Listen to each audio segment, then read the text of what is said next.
Magandang araw mga kaibigan. Pag-usapan natin ngayon, bigyan ng reaction at opinion itong post ni Yonoya. Title is, Cebuano Solon refuses to sign manifesto to support Romualdez. Okay? Just in, Deputy Speaker and Cebu 5th District Representative Vincent Franco Frasco is reportedly among the lawmakers who have declined to sign the manifesto supporting the continued speakership of Leyte Representative Ferdinand Martin Romualdez for the 20th Congress. While no explanation has been issued, sources say growing discontent is simmering within the House, particularly among lawmakers from the Visayas and Mindanao. Representative Frasco's office has not issued an official statement but has assured the media that the Deputy Speaker will release one in the coming days. Okay, so ano ito? It's a sudden development kasi nga, di ba, taga Visayas si Speaker Romualdez. Ito, from Cebu, Visayas. Dapat sana magkakampi. Bakit biglang umayaw? Ano ang ibig sabihin? Nawawalan na ba ng influence si Speaker Romualdez sa Visayas? Kung ito, basahin lang dito growing. Sources say, so I don't know what sources. Growing discontent is simmering within the House, particularly among lawmakers from Visayas and Mindanao. So, ito, opinion ko lang ito Nakikita ko na mayroong lalaban kay Speaker Romualdez sa 20th Congress.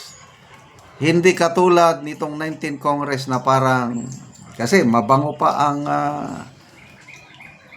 Marcos Jr. administration pag-upo, kaya kung sino ang pinili ng Pangulo, yun na yun, pinsan.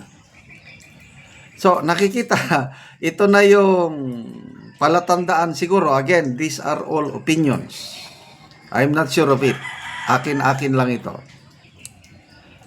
Baka ito na yung signs ng pagiging lame duck president na yung kagustuhan ng Pangulo hindi na nila susundin. Ito yung sinasabi ni Ted Filon sa kanyang programa na sa 2026 magiging lame duck na ang sitting president at ang mga politiko, congressman man o senador, unti-unti nang gagapang parang langgam na papunta kung saan yung matamis. So, nakakapagtaka Bakit ayaw niya? Deputy Speaker ito. Deputy Speaker. Ayaw niya. So, itong bago lang natapos ang eleksyon, nagsalita si Congressman Toby Chanco. Yung dahilan, bakit natalo ang alyansa at sinisisi niya yung pinilit na impeachment. Tapos, may nag-float na ng idea na pwede siyang maging speaker o kakandidato. Nako, baka meron ng mga puwersa na nagbaback up kay Congressman Toby Chanco. Ako, personally kung ako lang ang opinion ko lang, gusto ko si Speaker Toby, Speaker, sana magdilang anghel ako. Gusto ko maging Speaker of the House si Congressman Toby Chanco. Kahit sabihin pa natin na alyado siya ni PBBM, kailang kung nagsasalita siya there is sincerity sa kanyang sinasabi. Tapos, hindi siya mayabang. Nagsasabi lang siya ng totoo at napakaganda ang feedback sa kanya sa Nabotas. Tama ba, Nabotas? matulungin, madaling lapitan.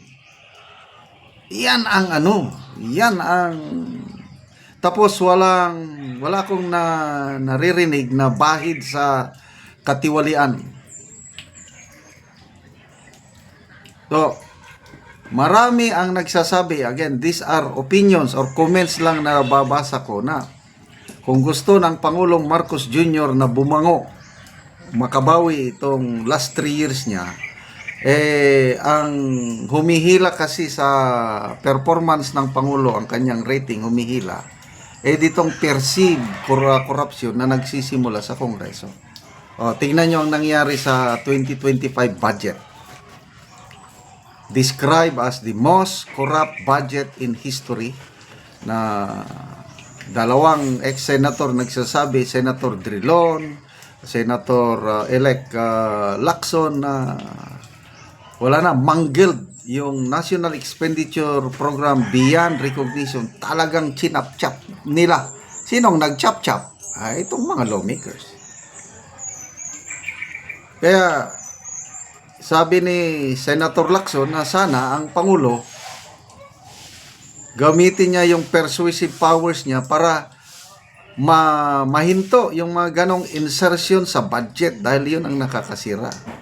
Baka yun na nga, may mga gumagalaw ng puwersa, political forces, na lalabanan nila si Speaker Romualdez at papalitan ng iba. Ito na mga indikasyon. Yung ayaw pagpirma ni Congressman Frasco, delikado yan kung yung pamilyang Frasco, kahit natalo si Governor Gwen Garcia pagka-governor, kailang marami pa silang alyado, mga congressman na loyal sa mga Garcia Frasco. Baka mamaya hindi lang itong si Congressman Frasco ang hindi pipirma. So, good luck sa pagpili. Sino ang magiging Speaker of the House sa 20th Congress? Sana ang mailagay dyan yung magiging speaker na walang masyadong ambisyon sa politika. Yun ang nakakasira, yung masyadong ambisyon sa politika. Kaya nagkawatak-watak na ang unity team. Ito na natin dahil sa gustong-gustong magpresidente sa 2028. Kaya salamat mga kaibigan sa inyong pagsubaybay sa ating channel. Nakakatulong kayo ng malaki sa tribong Talandig ng Bukidnon.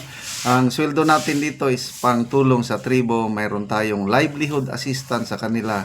Nagpapatanim ng saging lakatan. Panoorin nyo ang video na ito. Ako sa saging lakatan ni Manoy Nore. O ako silang bisitahon. Maayong buntag, Manoy!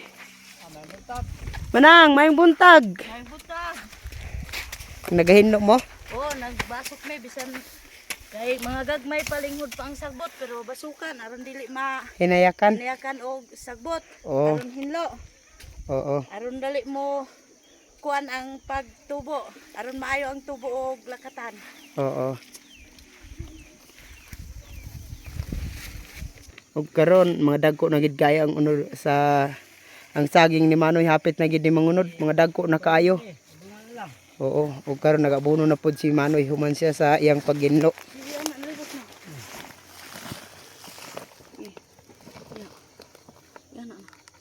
So sige kaulan, so nindot kaya mag-abono Manoy ba? Nindot gyud kay Wapo abono kay si ulan na. Kuan kaning dali mo kuan ang kuan sa saging.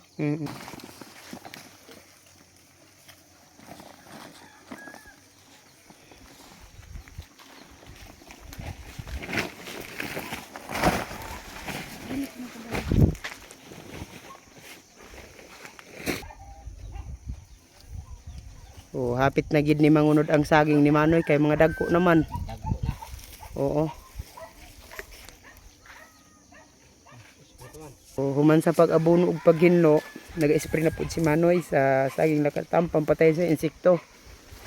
So nag-spray siya sa puradan.